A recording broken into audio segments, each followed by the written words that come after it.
Except that I want to tell Mr. Ravindra before I start that, cutting chai is, I think, the Bombay patent. So I don't know, we'll have a competition to see who is, whether it was 2x3 in Bangalore or cutting chai in Bombay. Bombay borrowed from Bangalore or? One way to coffee, not tea. No, I'd like to talk about the living in the city part of it, but of course I am not a Bangalorean except by virtue of my parents being Kannadigas.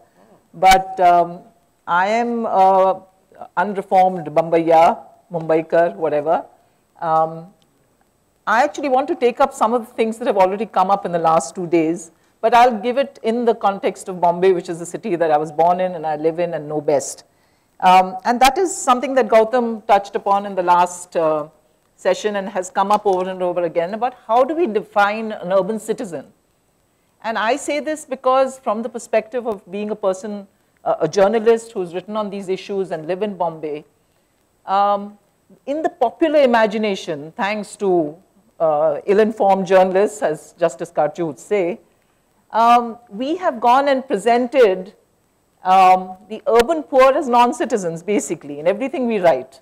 I remember years ago reading something in the Times of India which talked about citizens and slum dwellers.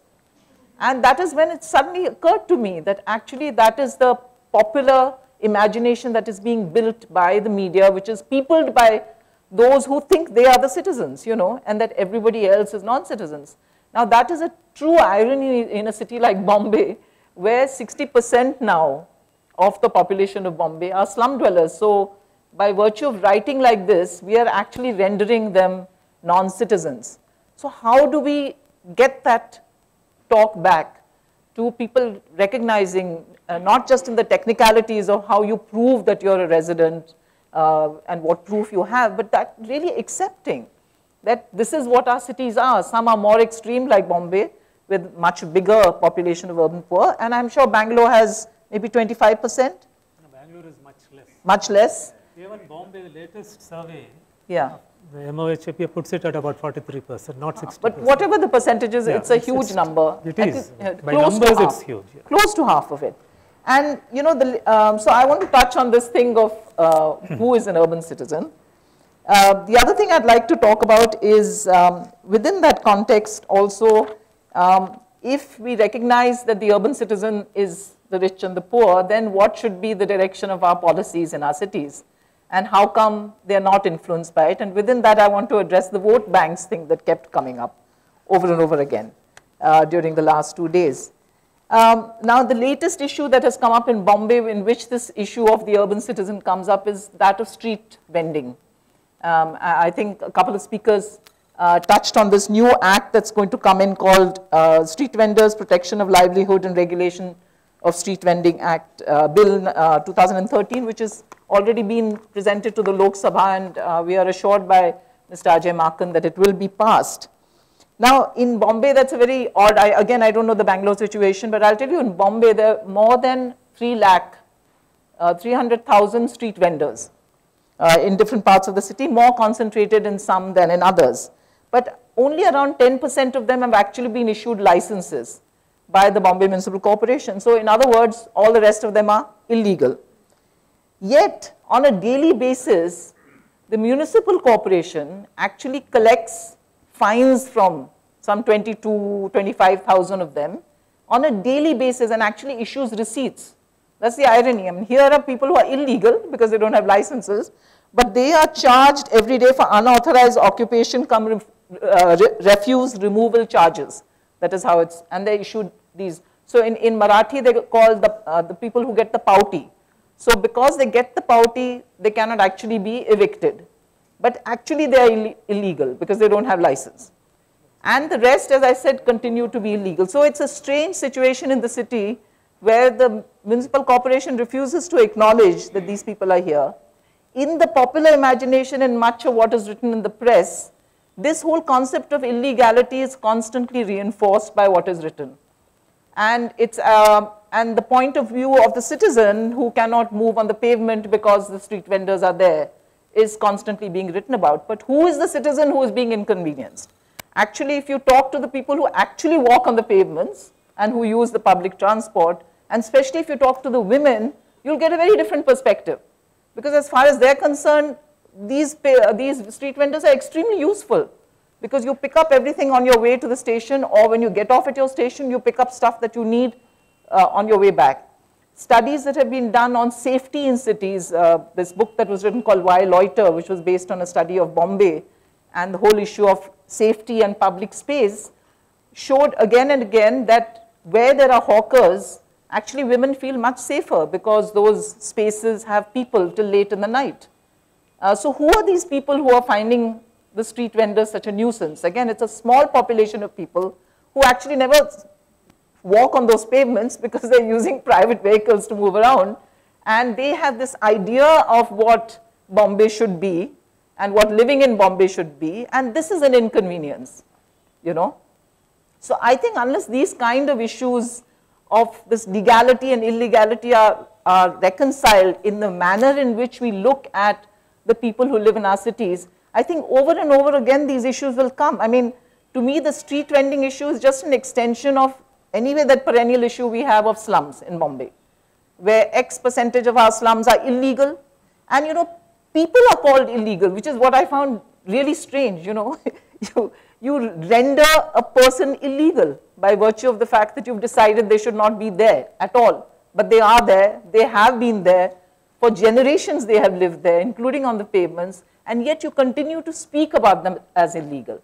So therefore, all the policy recommendations that come out of this kind of imagination, where you really do not accept citizenship of people who live in these circumstances, not out of their own choice or volition, but because the city does not provide them with either sources of livelihood other than vending, or a place to live where you have decent services available.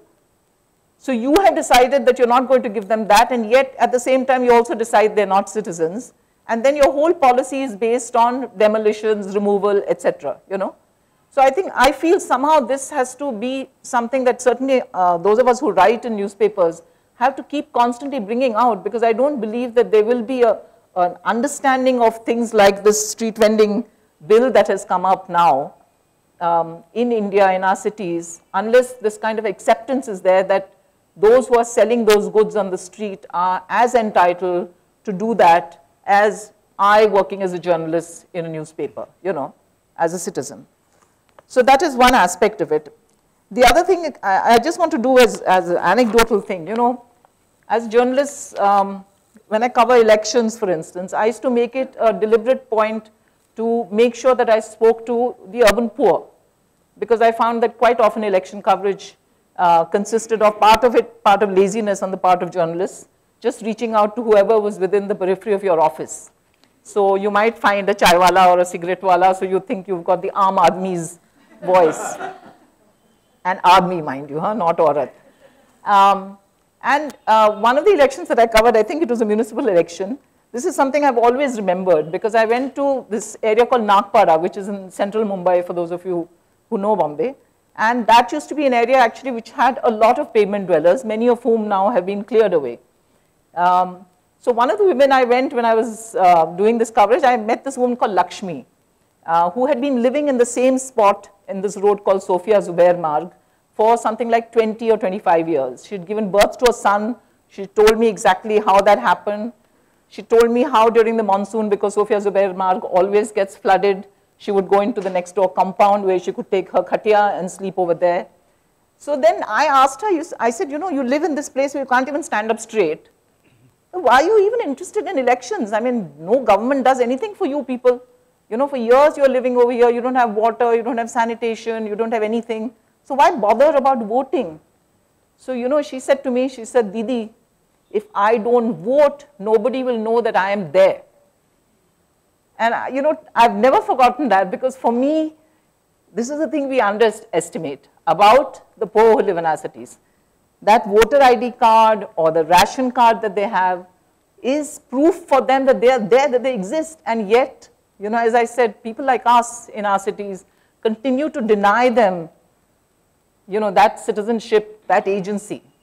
And linked to that, I also want to make this point about this vote banks that comes up, because that again, I can tell you from my own experience as a person who has reported on these things, that we had also grown up believing that there were vote banks, and I think at a certain time there were people who were literally bullied by the dadas to go and vote for a particular candidate. But I can tell you for sure, in cities like Bombay in the last 10 years, there has been a sea change in the manner in which the urban poor think about voting, which they always vote in much larger numbers because they believe that it's important, and B, their choice of who they vote for. And it is, as Lakshmi said, it's not something that you exercise your right. They really believe they're exercising their right, but they also assess. And now with our political thing being so fragmented in all our cities, in all parts of the country, there's no one party really that can dominate to this extent, even within a slum.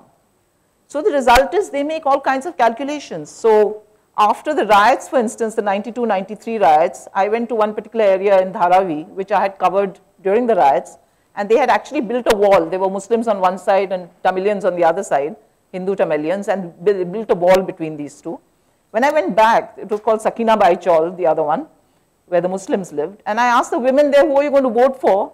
And they gave me the name of the Shiv Sena corporator. So I was really taken aback. I said, are you mad or something? Have you forgotten what the Shiv Sena did 2 years ago? So they said, we know what happened with the Shiv Sena 2 years ago. But they pointed to a block of toilets. They say, see that? He's the guy who's built it. So as far as we are concerned, we are voting for this man because he has done something very specific, especially for us women. I'm just giving these anecdotal examples because I think it's very important when we're talking about these things, not to generalize and maybe make more of an effort to really try and be in touch with the reality amongst the urban poor in all our cities, because I really believe it has changed. There's a huge amount of information that is available. They are aware of something like the right to information now, and there is much more negotiation.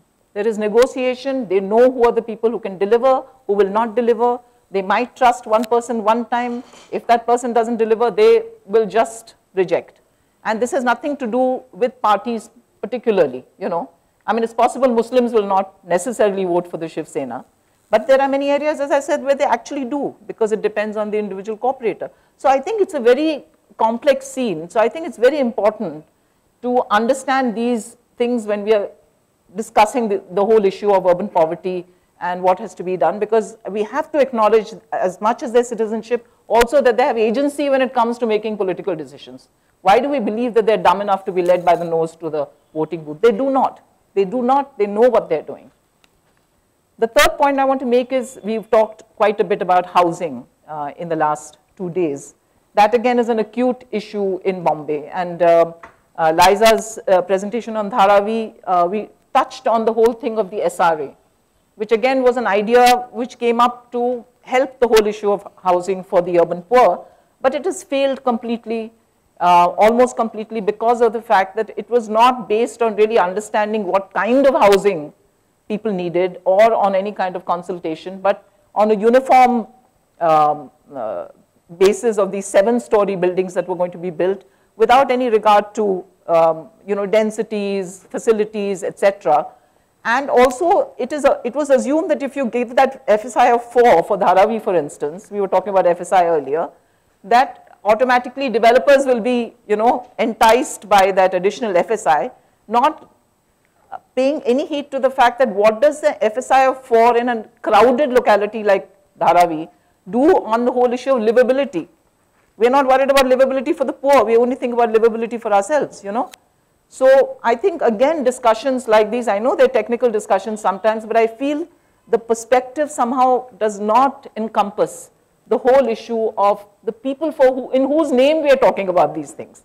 It somehow gets lost and it becomes all land markets and how to increase the housing stock, and we forget that it is for people. And in fact, Shirish Patel has, as you know, argued very eloquently on the whole issue of FSI in the Bombay context, and the thing of inclusionary housing as being a component of any discussion about raising FSI. And I think that has to come into the conversation, because I think without that, we're going to make cities like Bombay certainly even more unlivable than they have become. And my final point I want to make is something that I think didn't come in enough, is on the whole issue of the environment. you know, we talk about sustainable cities, not just in terms of the economic sense or these other issues that we've discussed. But I truly believe that if we incorporate a consciousness about the environment in the built form, in the manner in which land is organized, it will be livable for everybody. And I think we are not talking enough about it. And I think it is really dangerous for Indian cities. I mean, look at Bangalore. It's a city I've been coming to since I was young. And now everybody has allergies, everybody has asthma. You can't breathe the air here. And you know, surely this is something we have to pay heed to. And if this was central again to our understanding of how we plan for our cities, then I mean, it's I don't need to say this to this audience, but surely public transport would have had a far greater priority than it has had in any of our cities. Instead, we've just built our cities for private automobiles and totally ruined them. And I'm sure in another few years, there'll be stories in the New York Times about how people in Bangalore and Bombay are going around wearing masks just as they did in Beijing, you know, last year. So, you know, these are, I know these are stray points coming from me, but these are things I feel passionately about. And as I said, I come back again and I would appeal to the academics, because you people have the ability to articulate this. Let us try and articulate more and more of this about how we envision the urban citizen in the context of the Indian city. Who is the urban citizen? And what are therefore her entitlements and her rights?